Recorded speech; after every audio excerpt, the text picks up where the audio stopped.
Hello and welcome, I'm Joshua Barnes and you're watching NewsX World. Let's first take a look at our top stories. Military airstrikes have reportedly resumed in Myanmar as the death toll from the devastating 7.7 magnitude earthquake rises to at least 1,007 in the country that has been facing a civil war and humanitarian crises since 2021. Rescue operations are ongoing in Myanmar and Bangkok, where around 50 people are still unaccounted for after a building collapsed. Meanwhile, leaders from across the world have come out in support for Myanmar, pledging funds, aid and rescue teams to the devastated country.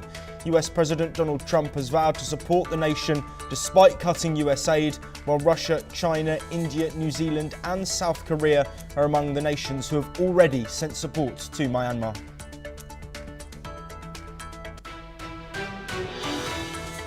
Denmark's foreign minister has slammed comments from JD Vance made during the vice president's visit to Greenland.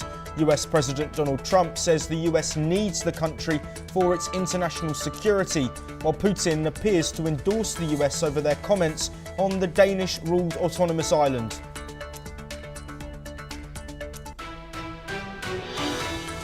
Ukrainian President Volodymyr Zelensky says a new US draft minerals deal is entirely different to the previous version.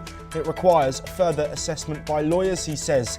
Meanwhile, Russian strikes in Dnipro have killed at least 4 people and injured 21 others. Hamas have signalled they are ready for a hostage exchange, coinciding with a ceasefire for the Islamic festival of Eid. The US and Qatar are involved in the negotiations amid anti-Hamas protests in the Gaza Strip.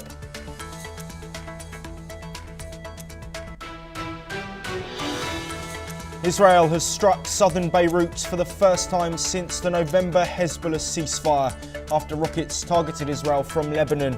Experts fear that the strikes could risk escalating tensions in Lebanon.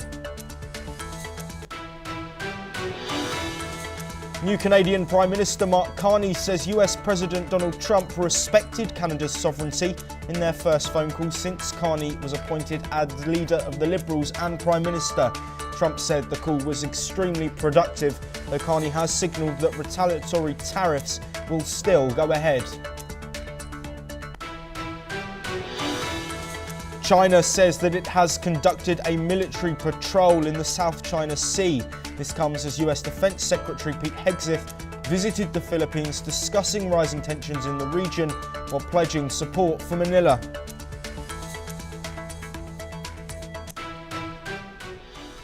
We start off with the devastating earthquake that has hit